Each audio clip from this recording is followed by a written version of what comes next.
Olá pessoal, tudo na paz? Irmão Alex, novamente aqui. E hoje nós vamos falar sobre as expressões Palavra de Deus e Palavra do Senhor. Que o Eterno possa estar nos abençoando grandemente nos dias de hoje. Nós vamos ver essa informação, falando um pouquinho sobre essas expressões, no livro Teologia Sistemática, Histórica e Filosófica. Uma introdução à teologia cristã. Bacana esse livro, gostei muito. Tem conteúdo nesse livro que eu estou começando, eu tô vendo agora, pessoal, para você ver. E é algo importante e eu quero compartilhar com você, né? Para quem gosta de ler a Bíblia, quem gosta da história, né? Isso aqui é muito importante para o conhecimento. E isso, vamos dizer, é bíblico, né? Tem uma carta aí de recomendação que fala assim: crescei na graça e no conhecimento. Então nós temos que buscar o conhecimento. Temos que tomar cuidado. Hoje em dia nós vivemos, eu creio que num dos piores momentos da história, por causa de toda essa tecnologia. Tem algo positivo, mas tem algo muito negativo. Mas vamos lá então, para não prolongar, vamos ver um pouquinho sobre essa expressão, né? A palavra de Deus é a palavra do Senhor. Encontra-se, no mínimo, tão profundamente arraigados na adoração quanto na teologia cristã. Palavra implica ação e comunicação.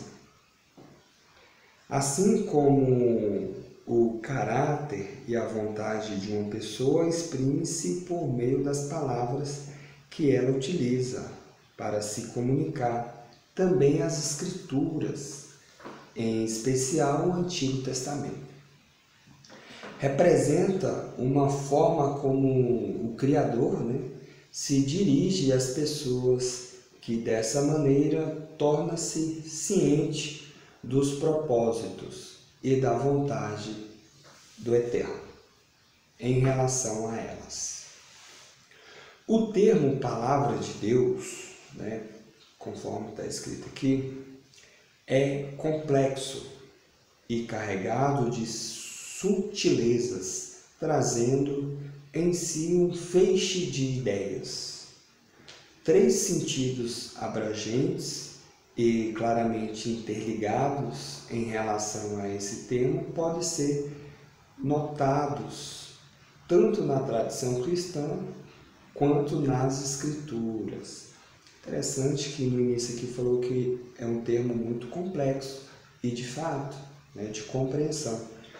Eu espero que você venha compreender melhor. E aqui traz 3 pontos que eu acho bastante importante para que você venha entender essa expressão, né? Palavra de Deus ou Palavra do Senhor, que é muito, você vê ela muito na Bíblia. Então vamos lá. Primeiro, a expressão é empregada para designar Jesus Cristo como a Palavra de Deus, que se tornou carne, em João capítulo 1, verso 14. Esse é o desígnio mais elaborado do termo no Novo Testamento, ao referir-se a Cristo como a Palavra de Deus encarnada. A teologia cristã tentou expressar a ideia de que a vontade, os propósitos e a natureza de Deus se manifesta na história por meio da pessoa de Jesus Cristo. São as ações, o caráter e a identidade teológica de Jesus Cristo, e não apenas as palavras que ele disse, os responsáveis pela revelação da natureza e do propósito de Deus. Interessante, né? Então, tem essa ideia né, da expressão de que quando fala a palavra de Deus, é designado, né, a pessoa de Cristo. Ele é a palavra. Ele, Jesus, é a palavra de Deus. Né? Então, o 2. A expressão também é utilizada para designar o Evangelho de Cristo, ou a mensagem, ou a proclamação acerca de Jesus. Nesse sentido, o termo se refere àquilo que Deus alcançou e tornou manifesto por meio da vida, morte e ressurreição de Cristo.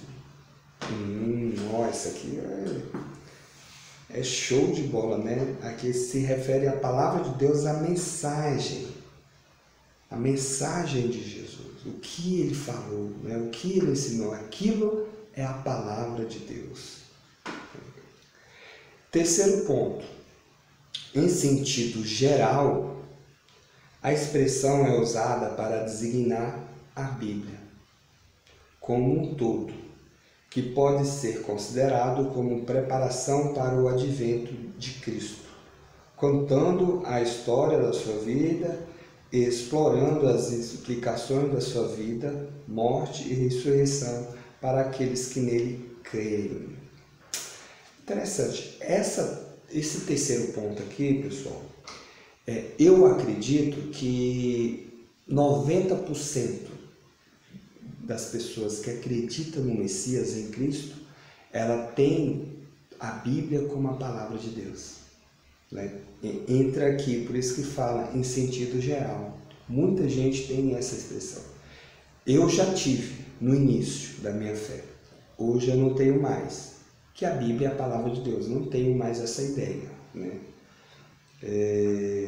No contexto geral, porque na Bíblia tem cartas de orientação que ela é pessoal, é de uma pessoa para outra.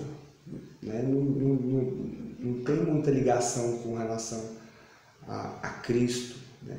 Apesar que pode ter alguns ensinamentos, né, específicos que pode estar de acordo com o que Jesus ensinou. Alguns pontos, alguns trechos, né? É bom deixar isso claro. Né? E também tem muitas passagens aqui na Bíblia, no contexto geral, quando fala Bíblia, fala da Bíblia hebraica, né, e do Novo Testamento. Né? Tem muita coisa no Antigo Testamento que vai totalmente contrário ao que Jesus ensinou. Então não tem como falar que a palavra de Deus falou de uma forma e depois falou de outra. Então quando você consegue compreender isso, ou entender da forma que eu entendo, vamos dizer assim, você vai compreender melhor quando você estiver lendo os textos. Né? A história de Israel, a história dos patriarcas, você vai entender com mais tranquilidade, né? E não vai ter a ideia de que existe contradição. Né? Quando você compreende da forma que eu entendo, você vai conseguir entender com mais tranquilidade. Né? Vamos lá então, para fechar aqui. São considerações desse tipo que se encontram por trás do uso de Calbart, faz a expressão.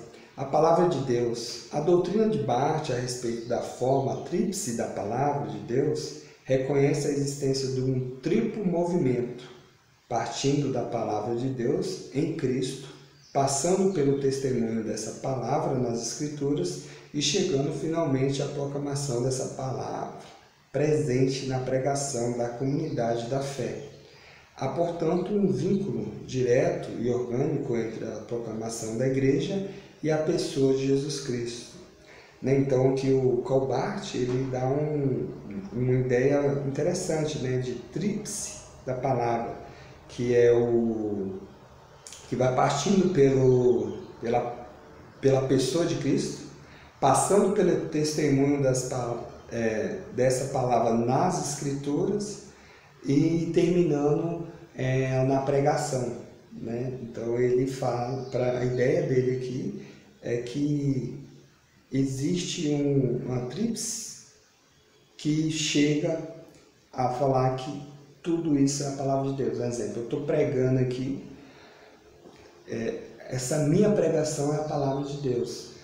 E tem vezes que nós temos que tomar cuidado com isso, porque nem tudo que é pregado, né, mesmo usando a Bíblia, tem muita gente que usa a Bíblia falando que está pregando a palavra de Deus, pode ter doutrinas, ensinamentos lá que é totalmente contrário, né, o que Jesus ensinou. Então nós temos que tomar muito cuidado. Por isso que é importante você conhecer, né, buscar, estudar e saber o que era ensinado, o que foi ensinado. Com relação à história também, é bom você saber, porque você sabe onde iniciou certas doutrinas, quando começou aquela doutrina, entendeu? Por que que iniciou, e aí você vai ter uma balança e saber o que de fato é a vontade do Eterno, o que de fato é a palavra do Senhor. Beleza? Então tá aí mais uma mensagem, espero que você está gostando, né? E essa expressão que ela é bastante importante, né? Você saber que, pelo menos eu já compreendo, que a palavra de Deus não é a Bíblia toda. Isso aqui não é a palavra de Deus toda, né? Por quê? Porque tem algumas passagens que elas se chocam, né? Principalmente em ensinamento. Jesus ensinou algo para os seus discípulos que na Bíblia hebraica ensina algumas coisas de forma diferente.